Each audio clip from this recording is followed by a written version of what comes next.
Mga kapuso bangud sa tuman ka init nga tiyempo, gin kasugtan nga ipaiway ang pila ka outdoor games kasubong sang swimming, football kag iban pa sa nagapadayon nga Western Visayas Regional Athletics Association o kon WVRAA Meet 2025 sa Antique. Sunod sa Department of Education 6, wala sang hinampang humalin alas 10 sa aga, tubtob alas 2 sang hapon.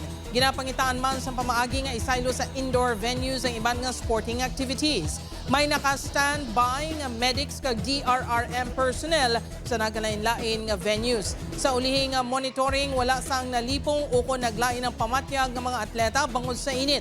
Samtang nagapanguna na ang Iloilo sa may pinakadamong nga medals base sa ulihing nga datos sang DepEd 6. May kabugusan nga 247 medals ang Iloilo nga ginasundan sang Negros Occidental nga may 202 medals kag Aklan nga may 95 medals sa elementary, secondary kag para games.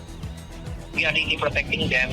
We are ensuring their health and well-being while they are here in the city. And number one, kita nga priority that health ng athletes na po.